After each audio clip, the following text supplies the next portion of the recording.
Hi, good morning, John. I appreciate you joining us this morning. Good to be with you.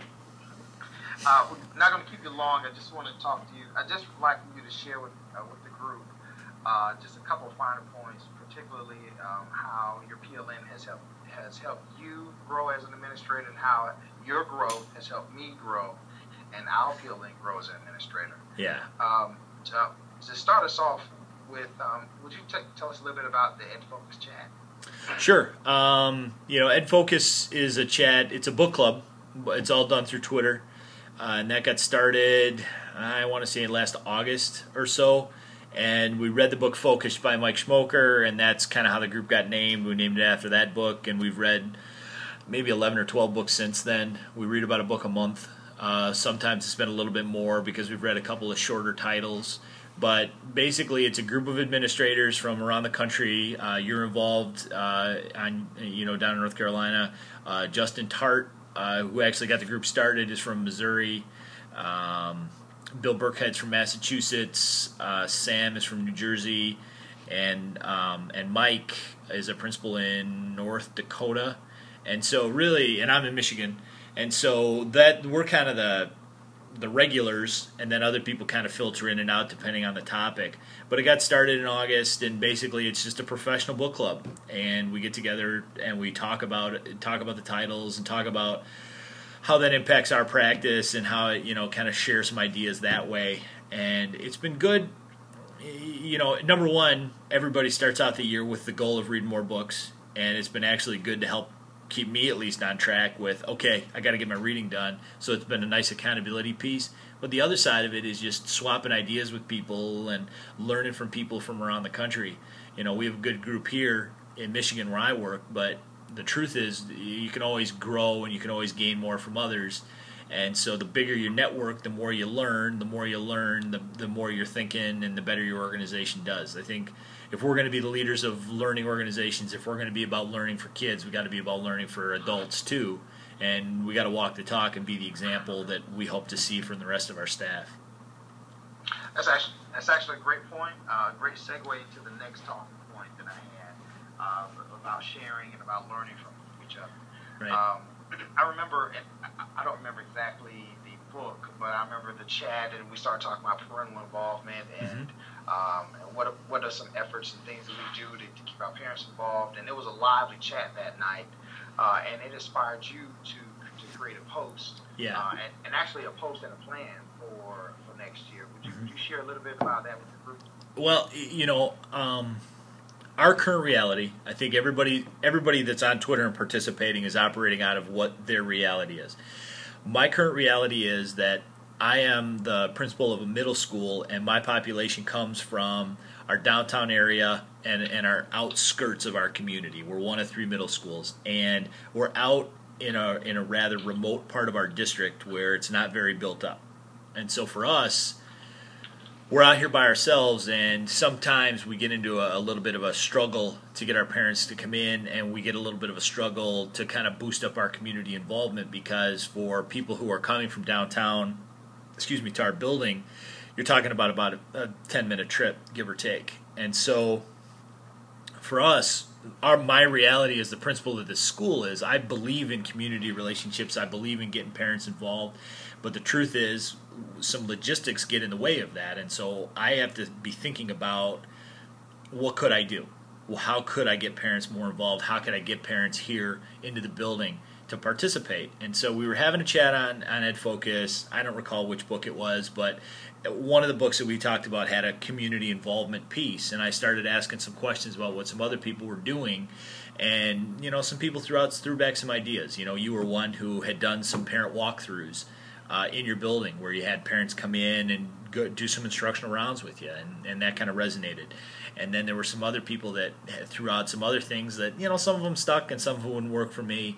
But long story short, I took those ideas and reflected on them, thought about some ideas that I had on my own, and really put together what I think is a pretty comprehensive plan that we're going to roll out next year. We're going to have instructional walkthroughs with parents. We're going to have a couple of invite your parent to lunch days where parents are going to come up and eat lunch with their children in the cafeteria, and that'll just be like an open forum where they're there and they're having fun with their child, but then afterwards we're going to try to hold on to them for a little bit to have kind of a quick conversation about to get some feedback from them. How are we doing? How is your child's experience here? What are they saying at home? What are you hearing? Just so we get a better feel for that. We're going to have some coffee with the principal events. And one of the other things we're talking very seriously about is to get a book club going. We're trying to, as we're trying to kind of enter into the 21st century with education, I think some of our parents are stuck in a mindset of what happened for me. And this was my education, this was my story, and I think we've got to show them how our profession is changing and how our landscape is changing and how things like technology are changing. I think there's some people, at least in the community that we're in, that see technology and are skeptical and say, well, I did fine with a pencil. What do you need? Why do you need the money to buy these goods? Why do you need to have a wireless infrastructure? Why do you need those things? And we know we need that. We know it's for better engagement. We know it would help us deliver a better service, but it's really communicating that out. And so we really want to get a book club going to talk about some things like the global achievement gap, to talk about literacy, to talk about kind of the changing, and to talk about some of the new ideas in education that are out there. So our parent plan started with that chat. Well, it started with my reality, followed to the chat to get ideas of what other people were doing, and now has become kind of a comprehensive plan for next year that we're super excited about to put in place, because I think at the end of the day we're going to have more parent participation than we've ever had before, which is going to be really unique for this building. And as we start to kind of push more towards that, I think it's going to do nothing but really good things for us. And I know that you can probably throw my post up if at your presentation so people can see it for themselves or can read it for themselves and steal ideas from it or make suggestions to it. I'm definitely open to new ideas. And I'm sorry to keep looking over, but people keep walking by.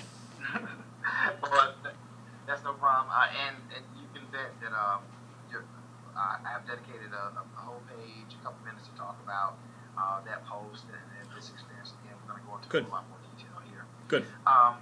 One last point, and this goes back to what you said earlier about sharing, about growing, about this is a responsibility for everybody.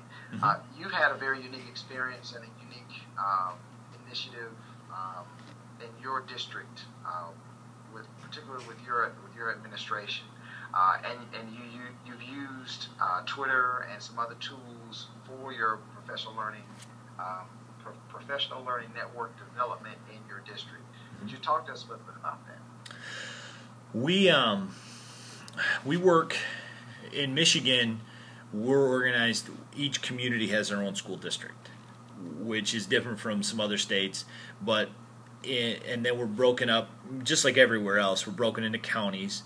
But in Oakland County, where I work, we've got about 28 school districts, and that creates the opportunity to really share ideas across a district. Our ISD, Oakland Schools, does a tremendous job, and they do a really beautiful job of getting people together. But really and I talked with one of the consultants from Oakland Schools, and we kind of agreed, hey, we need to figure out how to harness the power of technology here, because at the end of the day, when you're going to these county meetings, that means you're not in your school. And you want to be in your school, you want to be with your kids as much as you possibly can during the year. So what could we do to kind of get people together to talk, to swap ideas without missing the day? That really became kind of where we were coming from. So a suggestion was made to get a Twitter hashtag going where people could just post and just kind of swap articles and ask questions. And so we got started with hashtag OC Principals, Oakland County, obviously.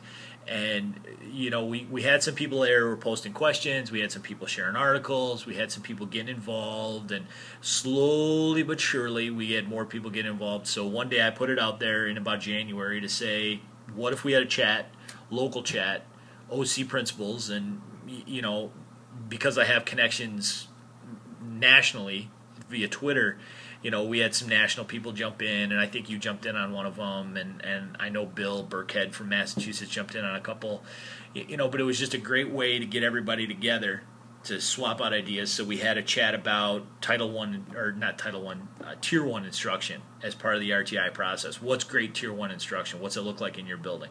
What kind of programs do you have? We had one about teacher evaluation, because in Michigan, we've revamped our whole teacher evaluation system. So how is that impacting your school? What are you doing? And so it's really been more action-oriented, and it's really been more local. And the upside to that has been we've had some local connections happen, where we've had somebody in the very northern part of our county connect with somebody from the very southern part of our county, and we've had those people get together and kind of say, I'm going to come visit your school, you're going to come visit my school, I want to see this program, you want to see that program. So it's promoting more collaboration within our county, within our within our area, and really kind of opening up some local ties and some local collaboration and some local sharing that wouldn't have otherwise arisen. It's very unlikely that I would have emailed the principal of a school 40 miles away to say, hey, do you have any great programs going on that you'd like to tell me about? But we're all there under the presupposition that, hey, we're at this Twitter chat to share ideas.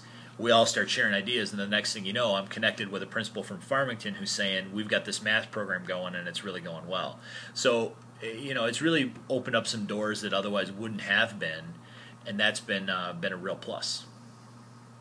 That's cool. And I love the piece that you just hit on. These relationships, the sharing, and it normally, or it possibly would not have happened to this level, to this degree. Correct. And it's not that there's anything, any pre-existing animosities or anything like that. It's just the nature of the PLN, especially through Twitter and the tools that we're using. It really facilitates relationship building. It does. It really facilitates the sharing. Yeah, it does. We're in a business that's about relationships. That's at the very core of what we all do in education. That's why we get into it.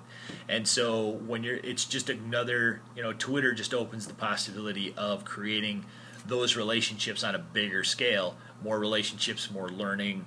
It's a better service for your consumer. It's just, Absolutely. It's good all the way around. Absolutely. John, that's really all the main